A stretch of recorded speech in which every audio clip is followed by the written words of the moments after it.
जों जि बुंदोंमोन जे मोनसे समाव जे सोलायनायखौ जोंनो नांथारगौ।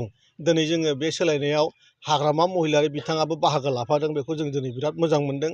खारन मोनसे समाव हाग्रामा महिलारि बिथांखौ जोंनि ओनसोलाव रावबो नुवामोन, रायजो राजाया बिथांखौ नुवामोन। हेलिकप्टारजों बिरै बिरै बिथाङा बेरायथिङोमोन आरो मालाबा सोरनिबा न'आव फैबाबो बिथाङा मै बुथारहोनानै बेफोरबायदि माने बेदर जानायनि प्रग्राम लानानै सोरनावबा हाबखुमानानै थाफैयोमोन। खिन्थु दिनै जोंनि दैदेननायजों बिथाङा जोंखौ बुजिनानै दिनै बिथाङाबो लामा लामा थाबायनो हमदों, माने रायजोफोरखौ लाफानानै गावनि जि माने सापर्टारफोर दं बिथांमोनखौ लाफानानै दिनै लामा लामा बिथाङा बेरायदों। जों जोबोद गोजोननाय मोनदों आरो बेबायदिनो थासारिखौ आसलथे खालामनांगौ। खारन जोङो हदाय लुगैदोंमोन जे बयहाबो मोन्थाय दङ, बयहाबो समान मोन्थाय दं, मिथिं खुंनो मोन्थाय दं। गोदोनि समाव जेरै मिथिङाव थाङोबा हाग्रामा महिलारिनि गुन्दा माखासेफ्रा जेरैहाय बुनानै हरोमोन, लामायाव बेंथेयोमोन, पिस्तल देखायोमोन, सिलाय देखायोमोन। दा बे थासारिखौ बेबायदि गैला, दा खुलायै राजनिति खालामनो हादों। आं जोबोद मोजां मोनदों।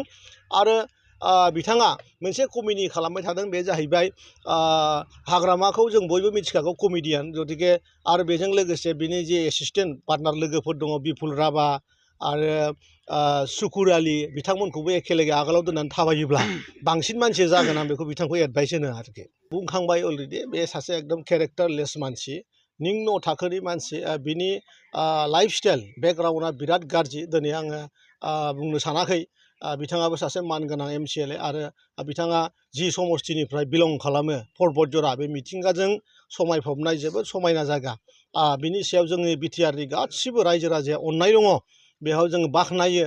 थ' बे जायगानिफ्राय बेबायदि एस' माने नेर' मेन्टेलिटि लानानै जोंनि हालामाव दङ, बे बिराद दुखुनांथाव बाथ्रा।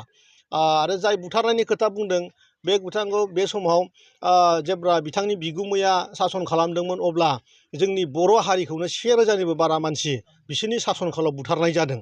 डबल PF मोननै पि गोनां जि दल हाग्रामानि एगेन्सै थांदोंमोन, बै एगेन्सै थांनाय गासैबो लिडारफोरखौ बिथांमोननि सरखारनि समावनो बुथारजोबनाय जादों।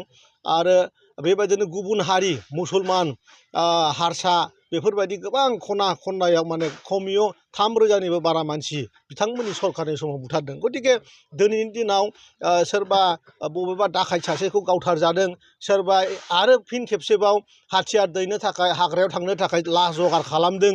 बिदि मानसिखौ गावथारजानायाव खर' सानांगौ मनमोहन ब्रह्म बा हाग्रामा महिलारि मोना जुदि बेक्तिगत सान्थि लुगैग्रा मानसिबा बेखौ बिथांमोना लुगैनाङा। खारन गारजिया सरखारनिफ्राय जों गोबां आसनि मुसलपुर समस्तियाव मोननो हादों। आरो बेनिनो दिनै जों 12टा स्किम गामि गामि प्रत्येकटा गामियाव मिथिं जानायनि हल, बेखौ जोङो दिनै 6टा गामियाव जों बेखेवनायनि थांखिजों खामानि मावगासिनो दङ।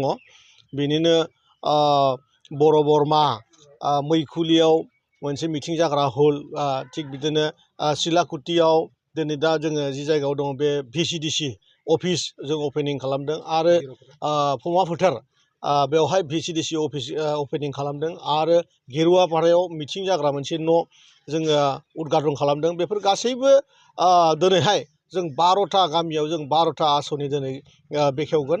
आरो बेफोरनि गासै राङा कमिउनिटि हला जोंहा 12 लाख रां, आरो जि माने माइनर फिसा मिथिं जाग्रा हल बेयो 3.5 लाख 4 लाख ओरै रोखोमनि जों गासैबो गामियाव बेलेग बेलेगहाय बे हाबाफारिखौ लानानै दिनै जों ब्लक प्रेसिडेन्ट आरो जोंनि दैदेनगिरि गासैबो ज' जानानै बे हाबाफारिखौ मावगासिनो दं आरो।